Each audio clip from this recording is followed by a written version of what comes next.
नमस्ते दोस्त, आप लोग का स्वागत करती हूँ अपने यूट्यूब चैनल पर। आप लोग के सामने एक भक्ति गारी गीत सुनाने जा रही हूँ।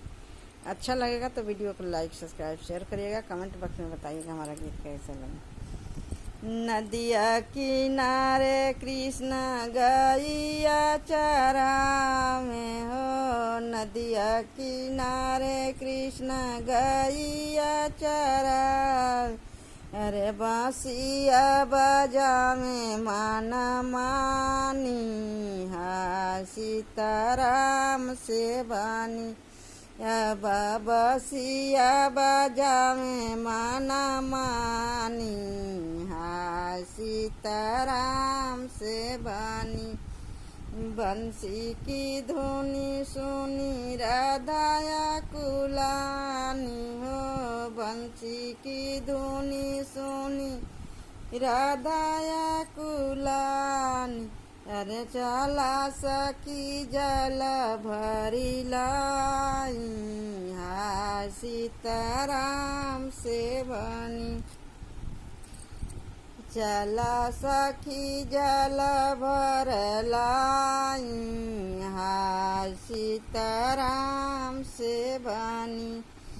जल भरी धैली करार पे सखिया हो, जल भरी धैली करार पे सखिया। अरे चीरा छोड़ी बैठी नहाए, हा सीताराम से बनी। या बचीरा छोड़ी बैठी नहाए, हा सीताराम से बनी। कदम की डालिया से उतारे कन्हैया हो, कदम की डालिया से उतारे कन्हैया।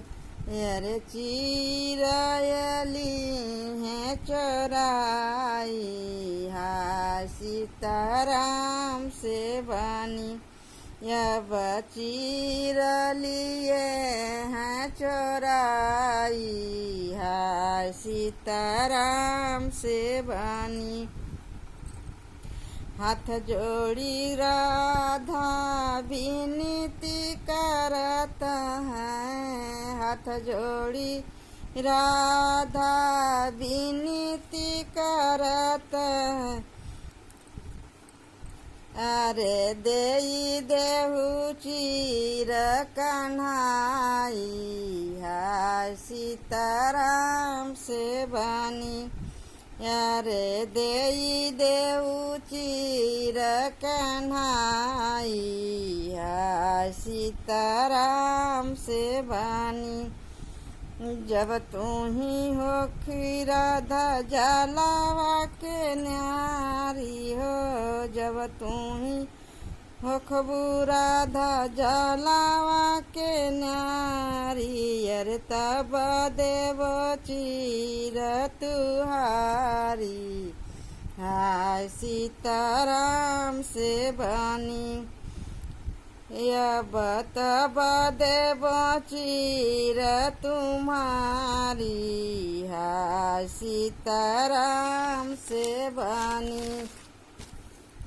कैसे कहोई कान्हा जल से भीतरी, कैसे कहोई कान्हा जल भर से न्यारी हो, कैसे कहोई कान्हा जल से न्यारी। यारे जल बीच ठाड़ी उघारी, हा सीताराम से बनी। यारे जल बीच ठाड़ी उघारी, हा सीताराम से बनी। कैसे कयाई कान्हा तोहरे समानवा हो, कैसे कयाई कान्हा तुहरे समानवा। अरे तू त पुरुष हम नारी, हा सीताराम से बनी। अरे तू त पुरुष हम नारी है सीताराम से बनी। नदिया किनारे काना गैया चरावे हो, नदिया किनारे काना गैया चरावे। अरे बांसिया बजावे माना मानी हाय सीताराम से बनी। अरे बांसिया बजावे माना मानी हाय सीताराम से बनी।